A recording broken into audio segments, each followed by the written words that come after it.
সংখ্যায় তারাই বেশি, কনেপক্ষের মানুষ তুলনামূলক কম, কারণ তাদের নিকট আত্মীয়রাও তাদের মতোই লন্ডন স্থায়ী। এখানে যে অল্প কয়েক আত্মীয় স্বজন আছে তাদের নিমন্ত্রণ করেছে, আর সরোয়ার বাড়ির লোকজন তো আছেই। অন্তিকার আর প্রাণিশাও এসে পড়েছে। প্রাণিশাকে মেহেরিনের রুমে দিয়ে আসে অন্তিক। সেখানে ইসি দিথিও আছে, সেজে বসে আছে মেহেরিন। প্রাণিশাকে দিতে আসলে বিছানার একপাশে বসার জায়গা করে দেয় তাকে।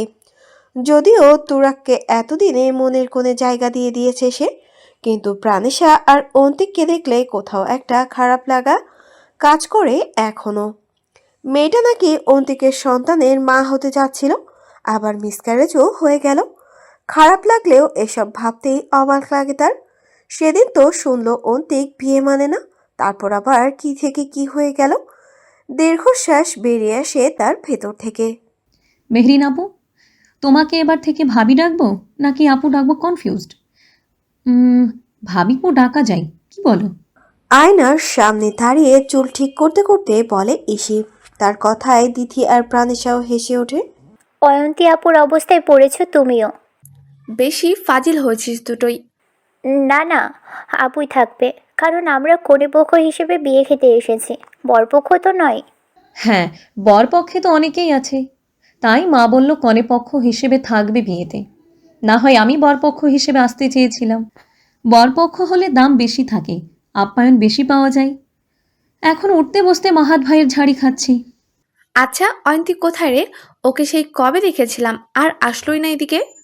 সে শাশুড়ির সাথে সাথে আছে। সে কি এখন আমাদের মতো ফুপির বাড়িতে আছে নাকি?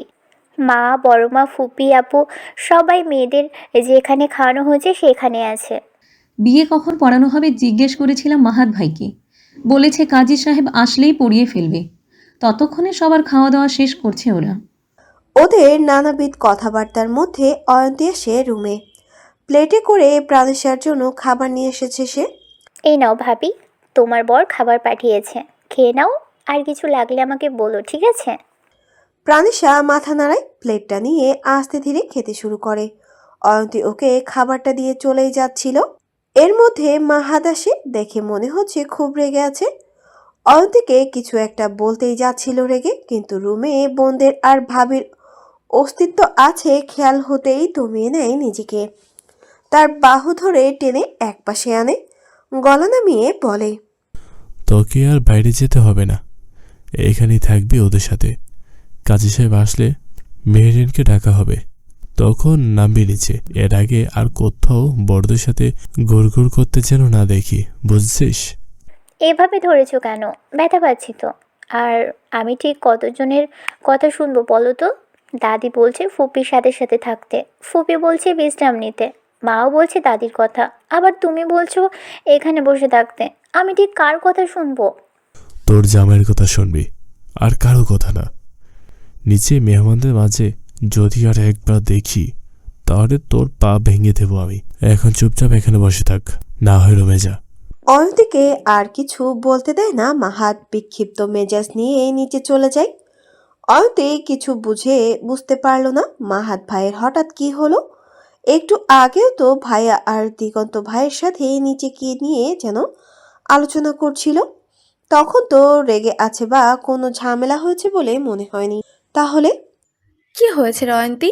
ভাইয়াকে দেখে রেগে আছে মনে হলো। ঝগড়া করেছিস দুজনে, নাকি নিজে কিছু হয়েছে?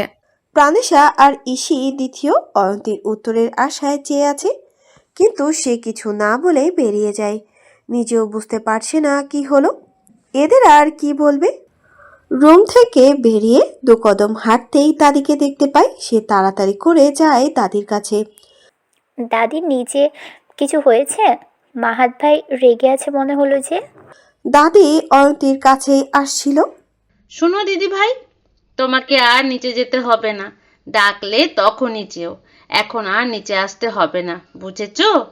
আশ্চর্য, তুমি নিজেই তো বলেছিলে যেন ফুপির সাথে সাথে থাকি সব সময়, হাতে হাতে কাজ করে দিই, উপরে বাকিদের সাথে যেন ঘাপটি মেরে বসে না থাকি, আবার এখন বলছো নিচে না যেতে। হ্যাঁ, তখন বলেছিলাম, এখন আর কাজ নেই তাই না যেতে বলেছি। কি লুকাচ্ছ বলো? মাহাত ভাই এসে অযথা আমার উপর রাগ দেখিয়ে চলে গেল। হয় কি হয়েছে বলো, না হয় নিজেই গিয়ে দেখছি। কথাটা বলে সে দাদির পাশ কাটিয়ে যেতে যায়, কিন্তু দাদি হাত ধরে আটকে নেয়।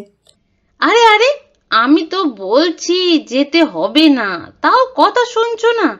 আর মাহাত ভাই কি, স্বামীকে ভাই ডাকবে না? কতবার বলবো? মূল কথায় আসো, কি হয়েছে বলো, নয়তো আমি যাচ্ছি। তোমার জন্য সম্বন্ধ আসছে তোমার স্বামীর কাছে, তাই রেগে আছে সে। হয়েছে শান্তি? কি? হ্যাঁ, তোমাকে পছন্দ হচ্ছে সবার।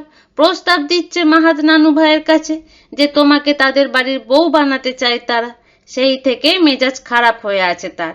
এখন আর নিচে এসো না, সে তোমাকে ওখানে দেখলেই রেগে যাবে। তুমি যে এই বাড়ির বউ তা এখন জানিয়ে দেওয়া হয়েছে সবাইকে, কিন্তু তাও তার মেজাজ খারাপ এখনো। তুমি নিচে যেও না, ঠিক আছে? অয়ন্তী হতবুদ্ধি চেহারা নিয়েই সায় জানায়। মাহাত ভাইয়ের কাছে তাকে বউ বানানোর প্রস্তাব দিল। ফিক করে হেসে দেয় সে। তারপর চলে যায় তার ননদের রুমে। সে এই বাড়িতে থাকছে বেশ কিছুদিন হলো। যদিও মাহাতে লন্ডন ফেরার সময় তুলে দেওয়ার কথা ছিল, কিন্তু মেহেরিনের বিয়ে পড়ায় তা আর সম্ভব হয়নি। নিয়ে এসেছে তাকে ফুফিরা, অর্থাৎ শ্বশুরবাড়ির লোকজন। বেশ কিছুদিন ধরেই মাহাত ভাইয়ের কাছে থাকছে এই বাড়িতেই। মেহেরিনের রুমে ঢুকে বোনেরা এক এক প্রশ্ন করলে তাদের কথায় পাত্তা না দিয়ে শাড়ির আঁচল কাঁধে তুলে সে বিছানায় পিঠ এলিয়ে দেয়। সবাই তাও প্রশ্ন করতে থাকলে ফ্যানের দিকে তাকিয়ে জবাব দেয়। মাহাত ভাইয়ের কাছে প্রস্তাব এসেছে আমার বিয়ের জন্য, তাই রেগে গেছে? তার কথা শুনে এক মুহূর্ত সবাই শান্ত থাকলেও পরক্ষণে হো হো করে হেসে ওঠে। অয়ন্তীও হেসে ওঠে তাদের সাথে। এটা সেরা ছিল, এন্টারটেনমেন্ট অফ দ্য ইয়ার। একদম। আমি ভাবছি যখন প্রস্তাবটা রেখেছিল সেই মুহূর্তে মাহাত ভাইয়ের চেহারাটা কেমন ছিল। ইস, যদি একটা ছবি তুলতে পারতাম। চুপ কর, হে হে করবি না আর। আমার ভাইয়ার মজা উড়াচ্ছিস সবাই।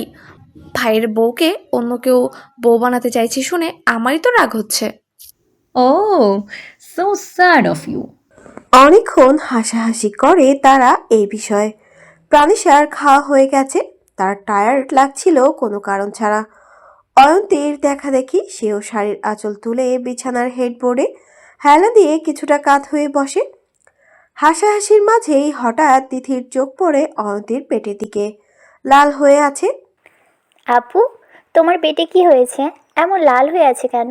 তিথির কথায় প্রত্যেকে তাকায়। এসে একটু কাছে গিয়ে তাকাতেই মনে হলো খামচির দাগ। আরে, দেখে তো মনে হচ্ছে তোমার পেটে কেউ খামচি দিয়ে। কথাটা বলতে বলতেই ভুল জিনিসে আগ্রহ দেখিয়ে ফেলেছে বুঝতে পেরে থেমে যায়। দাঁতে জিহ্বার কামড় দেয়। অয়ন্তী বোনেরা কিসের কথা বলছে বুঝতে পেরে স্বামীর আদর্শ হাগের চিহ্ন লুকাবে তার আগেই মেয়ে দুটো যা বলার বলে ফেলল। প্রত্যেকে থতমত খেয়ে যায়। অয়ন্তী থম মেরে থাকে এক মুহূর্ত, তারপর লজ্জায় গাল লাল হয়ে ওঠে। তৎক্ষণাৎ উঠে বসে বিছানা থেকে 1 মিনিটও দাঁড়ায় না আর নিজেদের রুমে চলে যায়। সে চলে যেতে ইসি দিথি হেসে কুটি হয়। তাদের আপুটা একটু বেশি সহজ সরল। না হয় অন্য কেউ হলে ছোট বোনদের এমন কথায় ঝাড়ি মেরে বসিয়ে রাখত, অথচ তাদের বোন লজ্জা পেয়ে পালালো। এদিকে তাদের কাণ্ড দেখে প্রাণীশা শাড়ির আঁচল নামিয়ে তাড়াতাড়ি উঠে বসেছে। যদিও তার পেটে খামচি থাকার চান্স নেই, কিন্তু কি না কি চোখে পড়ে তাদের। তারপর অন্য কিছু ভেবে তাকেও না আবার লজ্জা দেয়। ভাবির কাণ্ড দেখে দু বোনের হাসি বাড়ল বই কমল না, কারণ আসল জিনিস ইতোমধ্যেই তাদের চোখে পড়ে গেছে। হাসতে হাসতেই তিথি বলে, ভাবি, যেখানে ঢাকা দরকার সেখানে না ঢেকে অজায়গা হাইড করেছো। আমরা যা দেখার দেখে নিয়েছি। প্রাণীশা দ্বিধান্বিত চোখে তাকায়। কিসের কথা বলছে সে বুঝতে পারছে না, তাও বারবার শাড়ির আঁচল ঠিক করে পেটের দিকে ভালো করে ঢেকে ঢুকে দেয়। কিন্তু তাও তাদের হাসি থামছে না দেখে নিজেকে ঠিকঠাকভাবে দেখে। বুকের দিকে তাকাতে কান গরম হয়ে ওঠে ওদের লজ্জায়। আঁচল তুলে পিঠ এলিয়ে দেওয়ায় বুকের দিকেও শাড়ি এলোমেলো হয়ে গেছিল। কিছুটা সে বুঝতে পারেনি। ওখানে বক্ষাংশের কিছুটা ওপরে দাগ দেখা যাচ্ছে। কিসের দাগ তাও স্পষ্ট, সাথে ছোপ ছোপ দাগগুলো যে আরো নিচে। ব্লাউজের ভেতর অব্দি গেছে তাও স্পষ্ট। শাড়ি ঠিক করে লজ্জায় কেঁদে দেওয়ার অবস্থা তার। কোথাও যে চলে যাবে অয়ন্তী আপুর মতো সেই সুযোগও নেই তার। ওর বিষয়টা বুঝতে পেরে মেহেরিন বোনদের ধমক দিয়ে থামায়। প্রাণেশার খারাপ লাগলে যেন একান্তে বিশ্রাম নিতে পারে, তাই একটা রুম আগেই খালি করে রেখেছিল তার মা। সেই রুমে নিয়ে যেতে বলে তাকে ধরে ধরে। এসে যাই দিয়ে আসে ভাবিকে। প্রাণেশাও না করে না, তার এখনও লজ্জা লাগছে পুরো ঘটনার কারণে। এসে অবশ্য ওকে দিয়ে চলে আসার সময় সরি বলেছে বেশি দুষ্টুমি করে ফেলার জন্য, সাথে যে কোনো দরকারে তাকে একটা মিসড কল দিতে বলেছে। প্রাণেশা সায় জানিয়ে দরজা বন্ধ করে ভেতর থেকে। তার রাগ লাগছে, খুব রাগ লাগছে, তবে ননদদের প্রতি নয়, নিজের স্বামীর প্রতি। বুকের ওই দাগগুলো আজকেরই।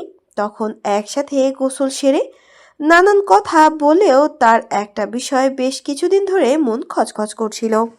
যে লোক আগে কথায় কথায় তার গায়ের উপর উঠে আসতে চাইতো, সে এখন কপালে গালে হাতে কিংবা মাথায় চুমু খাওয়ার বাইরে আর কিছুই করে না। অথচ এই কয়দিনে সে পুরোপুরি উন্মুক্ত হয়ে গেছে অন্তিকের কাছে। সময়ে অসময়ে নানান কাজ করে দিতে হয় প্রাণিসার। গোসলটুকু নিজে নিজে করতে পারতো না সে। এখনও পিছলে পড়ে যাবে এই ভয়ে নিজেই গোসল করিয়ে দেয় তাকে। পুরোটা সময় প্রাণেশা খোলামেলা থাকে অন্তিকের কাছে, অথচ একবারও কপালে গালে চুমু খাওয়ার বাইরে কামনা স্পর্শ নিয়ে অন্য কোথাও হাত দেয়নি। প্রাণেশার এক মনে ভালো লাগা কাজ করলেও অন্য মনে কিছুটা ভয় ঢুকেছিল। অন্তিকের কি তাকে এখন আর আগের মতো ভালো লাগে না? সে বারণ সত্ত্বেও আস্তে ধীরে হেঁটে গিয়ে খুঁটিয়ে খুঁটিয়ে আয়নায় নিজেকে দেখছিল। কোনো পরিবর্তন এসেছে কিনা চেহারায়, শরীরের জৌলুস কমে গেছে কিনা আগের চেয়ে, এইসব দেখছিল। কিন্তু অন্তিক ব্যালকনিতে টাওয়াল দুটো দিয়ে এসে কখন যে তার পেছনে এসে দাঁড়িয়েছে বুঝতে পারেনি। সে প্রাণেশার চেহারা দেখেই তার মনে পড়ে নিয়েছে, আর এতে যেন শীতল মস্তিষ্ক অনলের ছোঁয়া আসে। তাও নিজেকে যথাসম্ভব সংযত করেই বলে, এতদিনেও বিশ্বাস করতে পারোনি, ভালোবাসতে পারোনি, তাই না? নাকি আমি তোমার প্রতি নিজের ভালোবাসা এখনো ঠিকঠাক প্রকাশে ব্যর্থ হয়েছে? কোনটা? প্রাণেশার জবাব শুনে অপেক্ষা করে না সে। আমি কি শুধু শরীর ভালোবাসি, তুমি মানুষটাকে বাসি না? সব সময় ওই চিন্তা কেন মাথায় আসে তোমার? প্রাণেশার কাছে অন্তিকের রাগ জিনিসটা একরকম ট্রমার মতো কাজ করে এখন। এই বুঝি অন্য কোনো ভুল বোঝাবুঝি তৈরি হলো তাদের মধ্যে, তারপর আবার সব এলোমেলো হয়ে গেল। তাই কোনো কিছু না ভেবে হঠাৎ অন্তিকের বুকে মুখ গুজে দেয়, তাকে জড়িয়ে ধরে। রাগ কমানোর প্রচেষ্টা হলো তাই। অন্তিকের রাগ পানির মতো গলে গেল। বউ তার রাগ কমাতে জড়িয়ে ধরেছে বুঝতে পেরে বুকের কোথাও একটা দোল খেয়ে উঠল। সে প্রাণেশার গা কাঁপছে বুঝতে পেরে কোলে তুলে নেই। শীত লাগছে বলেছিল গোসলের সময়, তাই হয়তো গা কাঁপছে। সে তাকে কোলে তুলে নিয়ে বিছানায় শুইয়ে দেয়, চাদর দিয়ে দেয় গায়ের ওপর। অথচ প্রাণেশা ভেবেছে অন্তিক তখনও রেগে আছে, তাই নিজের কাছে টেনে নেয়। কপালে বেশ কয়েকটা চুমু দেয়, বোঝাতে চাইছে তার ভুল হয়ে গেছে, আর হবে না, যেন ক্ষমা করে দেয়। অন্তিক তার রাগ ভাঙানোর ধরন দেখে হো হো করে হেসে ওঠে, তারপর তার পাশে শুয়ে পড়ে। তখনই অল্প একটু যা হয়েছে তাদের মধ্যে, তাও অনেক দিন পর। কিন্তু এখন তার রাগ লাগছে এটা ভেবে যে আজকেই কেন হতে হলো এসব। এতগুলো দিন সে তেমন কোথাও যেত না, তখন হতে পারতো না। আজ একটা বিয়ে বাড়ি এসেছে আর আজকেই, অথচ অন্তিকের সেসবে কোনো দোষ নেই, তাও তার অন্তিকের ওপর রাগ লাগছে। তোকে বলেছিলাম রেডি হয়ে আমার রুমে আসতে, আসিসনি। এরপর এখানে এসেও বারবার আড়াল থেকেছিস। আমি যদি এখন এর শাস্তি দিই, তোর কি একটুও ভয় করছে না? দিগন্ত ভাই, আপনার মনে হয় না কারণে অকারণে আমাদের এখন রুমে আসা যাওয়া করা অনুচিত? দিগন্ত একটু থমকায় ইসির কথাটার মানে বুঝতে পেরে। পরক্ষণেই বলে, কেন? এখন আমরা প্রেমিক প্রেমিকা বলে খারাপ কিছু হয়ে যাবে ভয় পাচ্ছিস? ইসি চুপ থাকে, মাথা নামিয়ে নেয় নীরবে।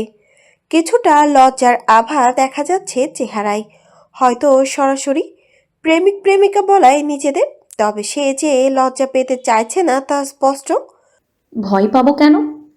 আমার এমনিতেও খারাপ লাগছিল বাড়ির কেউ কিছু টের পেলে কষ্ট পাবে আমাদের থেকে, তাই আর কি। তাছাড়া রুমে এখন আর আগের মতো অবাধে যাওয়া আসা করাও ঠিক হবে না। দিগন্তের আফসোস হয়, ম্যাচিওর মেয়ে মানুষকে মন দেওয়ার ফল তাকে সামনেও ভুগতে হবে।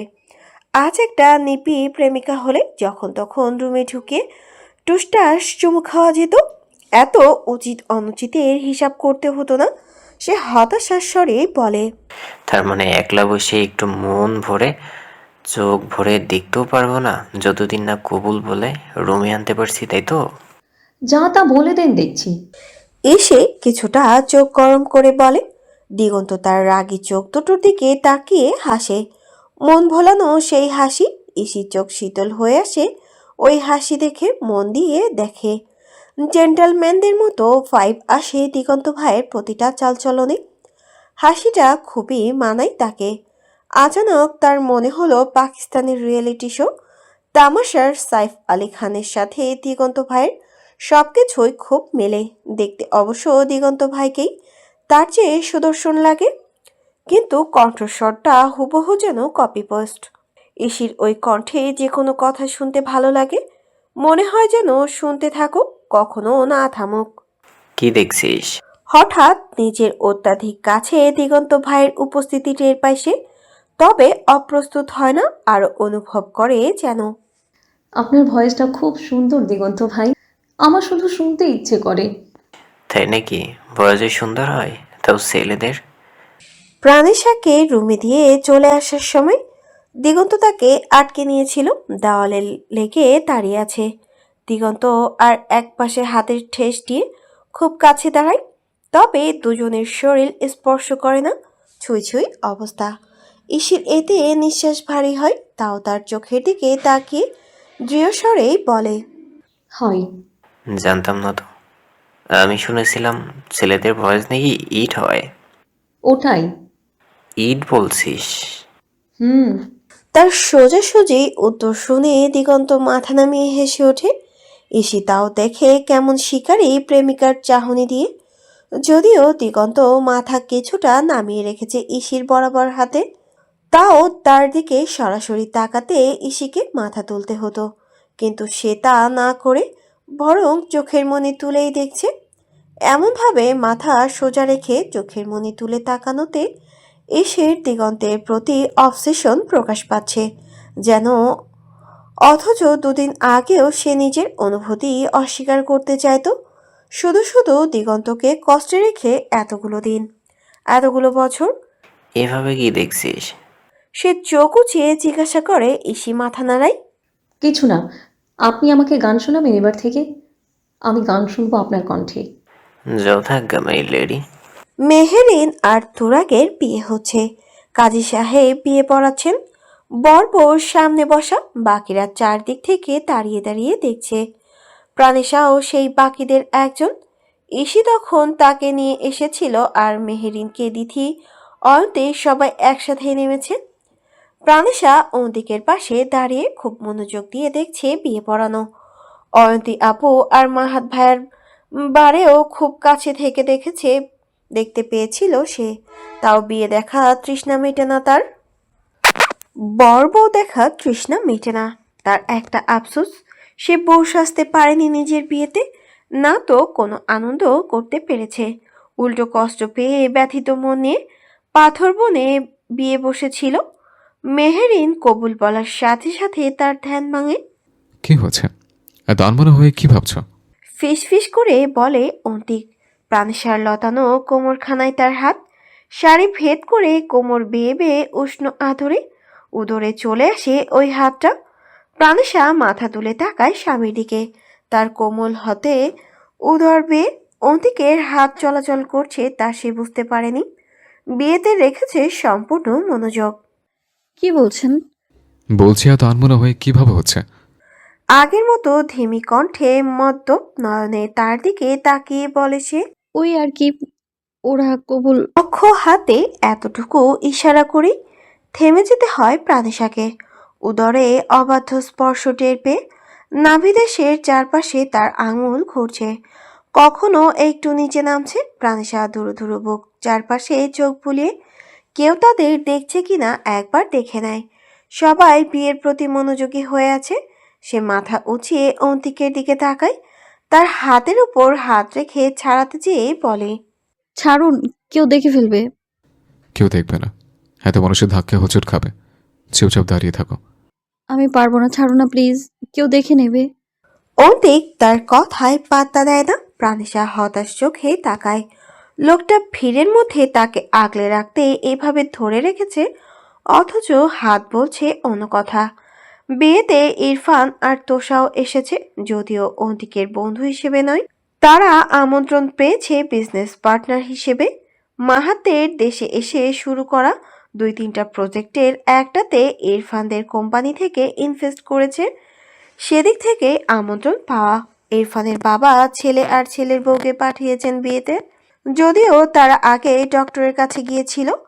তোষাকে নিয়ে গিয়েছিল ইরফান কাউন্সেলিং এর জন্য। হসপিটালে তাদের সেরাতের পর থেকে এক ধরনের মানসিক বিচ্ছিন্নতা লক্ষ্য করা যায় তোষার মধ্যে। বিয়ের পরপর অজ্ঞান হয়ে পড়েছিল। তারপর বাসায় এসে ডক্টরের পরামর্শে গেলে ডক্টর তার ডিসোসিয়েটিভ ডিসঅর্ডার রোগের কনফার্মেশন দিয়েছে। অত্যাধিক মানসিক চাপ সহ্য করতে না পেরে কেমন একটা ব্যবহার করে মেয়েটা। এটা অন্তিকার ইরফান দুজনে শুরুতেই সন্দেহ করেছিল, আর সেটাই হয়েছে। সবসময় কেমন সচেতন থেকেও মেয়েটা অনুভূতির থেকে দূরে সরে যায়। সময় ভুলে যায় কোথায় আছে, ভুলে যায় হঠাৎ হঠাৎ। বাচ্চাদের মতো অবুঝ ধরনের আচরণ করে। ইরফান সামান্য রেগে গেছে মনে হলে কেঁদে দেয়। সব মিলিয়ে অন্যরকম হয়ে গেছে সে। ডক্টর বলেছে দীর্ঘদিন ধরে মানসিক পীড়ায় ছিল সে। এর মধ্যে যা চেয়েছে তা শেষে পেলেও অনাকাঙ্ক্ষিতভাবে হওয়ায় সেই সব নিতে পারেনি। নিজস্ব নৈতিকতা আদর্শ সব খুইয়ে একজনকে চেয়েছে, অথচ সে এইসব চায়নি। নিজেকে সত্তাকে হারিয়ে ফেলতে চায়নি। এত কিছুর পর ইরফানকে ছেড়ে দেওয়া উচিত ছিল, তার থেকে আলাদা হয়ে যাওয়া উচিত ছিল, অথচ তা পারেনি। সে যা চাইছে, যা করা উচিত, যা হয়েছে, সব মিলিয়ে দোটানায় নিজেকেই খুইয়ে ফেলেছে।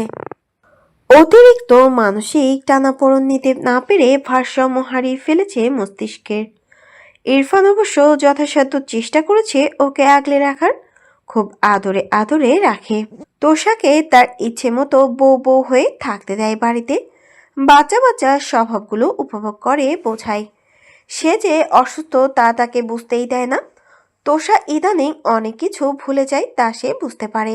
ইরফানকেও বলে কিছু। ইরফান সেসব নর্মালাইজ করে দিয়েছে। তারও হয় এমন।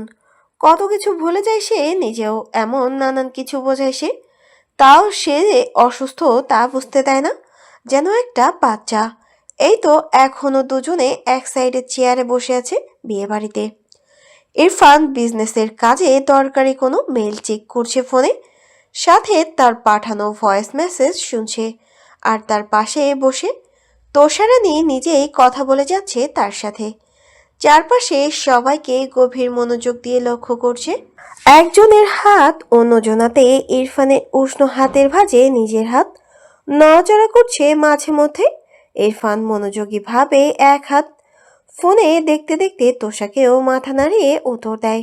দরকারি কাজের মধ্যেও নিজের মনোযোগী উপস্থিতির জানান দিচ্ছে প্রিয় রমণীকে। একজন পুরুষ যেন শত ব্যস্ততার মধ্যেও প্রেয়সীর জন্য সহজলভ্য। ইরফান, হুম।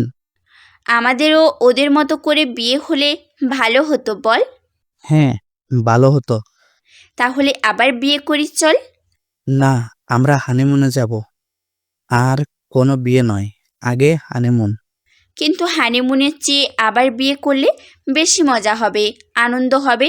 তুই দেখ সবাই আছে বিয়েতে, এভাবে সবাই থাকলে ভালো লাগে। থাকুক ওরা, আমার ওরা থাকলে ভালো লাগে না। তুই থাকলে ভালো লাগে শুধু। কিন্তু কোনো কিন্তু নয়, আমরা হানিমুনে যাব। তোর ওখানে অনেক ভালো লাগবে। আচ্ছা। ততক্ষণে ইরফানের ফোনের কাজ শেষ। সে ফোন পকেট নিয়ে তোষার চেয়ার টেনে চেয়ার সহ তাকে আরো কাছে আনে। বেবি গার্ল, এবার বল মুড অফ কেন? জানি না, বুঝতে পারছি না।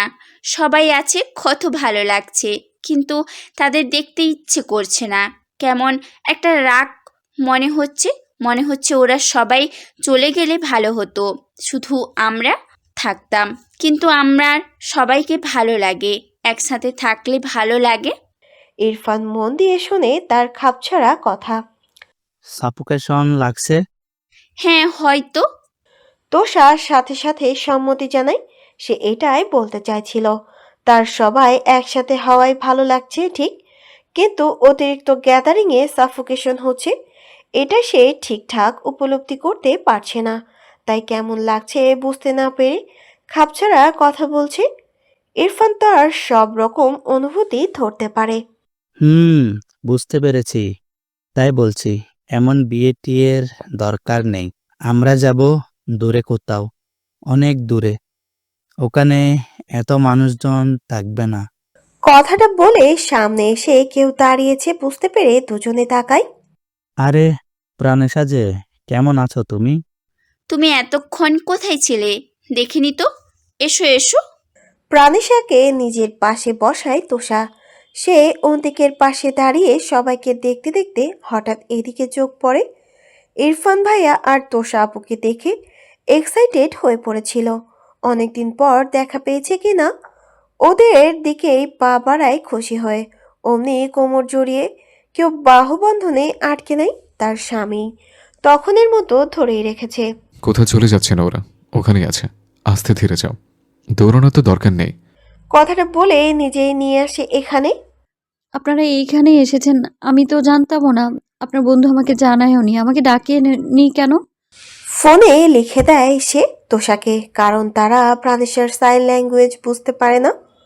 তুমি উপরে ছিলে বলল অন্তিক, তাই আর ডাকা হয়নি। এখন তো দেখেছো কি অবস্থা তোমার। আমি তো ভালোই আছি, কিন্তু আপনারা শুনেছি বিয়ে করে নিয়েছেন। আমাদের না জানিয়ে চুপি চুপি বিয়ে করে নিয়েছেন। আমি রাগ করেছি। লেখাটা পড়ে তোষা মুখ কালো করে ফেলে। কেউ তার সাথে রাগ হলে তার এখন ভালো লাগে না, হাসফাস লাগে।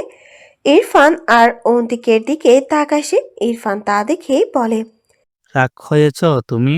কিন্তু বিয়ে তো কবেই করে নিয়েছি, আর কিছু করা সম্ভব না। তুমি চাইলে আমাদের সাথে বরকে নিয়ে হানিমুনে আসতে পারো। তখন তোমার তোষা আপুর প্রতি আই থিঙ্ক আমার কোনো রাগ থাকবে না। কি বলো? বেস্ট আইডিয়া না? ইরফান শেষের কথাটা ভ্রু উঁচিয়ে বলে। বরকে নিয়ে বলার সময় মাথা দিয়ে সামনে থাকা অন্তিকে ইশারা করে দেখায়। প্রাণেশার লজ্জায় পড়ে গেল। এভাবে হানিমুনের কথা বলাই, সে তো প্রেগনেন্ট অবধি ছিল অল্প কিছুদিনের জন্য, আবার এতদিন পর হানিমুনের কথা বলছে। মনে মনে লজ্জা পায় সে। অন্তিকেও ততক্ষণে পাশের চেয়ার টেনে তাদের সামনাসামনি বসেছে। বউ তার লজ্জা পাচ্ছে দেখে হাসে মনে মনে। হ্যাঁ, একদম ঠিক। ওরাও আমাদের সাথে আসুক, একসাথে গেলে আলাদাই মজা। ওকে, তাহলে ফাইনাল কেমন? তোরাও যাচ্ছিস অন্তিক? তোষা প্রাণেশার লজ্জা পাওয়া বা তেমন কোনো কিছুই খেয়াল করেনি। সে নিজের মতো মতামত জানিয়ে দেয়, তারা সবাই গেলে ভালো হবে, এটাই শেষ কথা। ইরফান সম্মতি জানায় বউয়ের কথায়, যদিও তারা আগেই ঠিক করে রেখেছে হানিমুনের ব্যাপারে।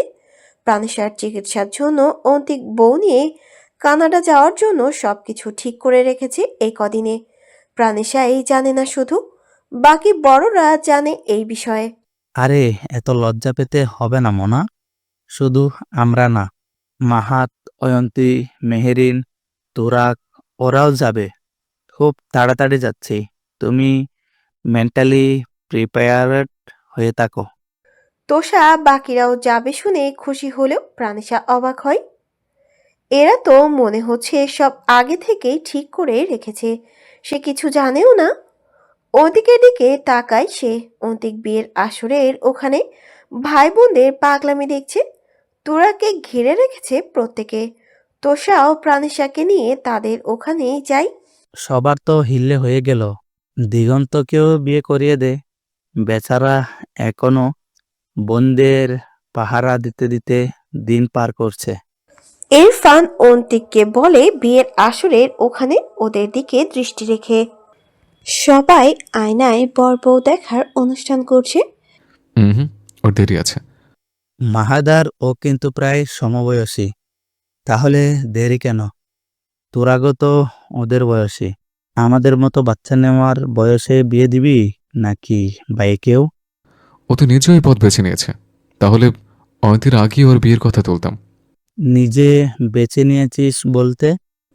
এসেকে পছন্দ করে,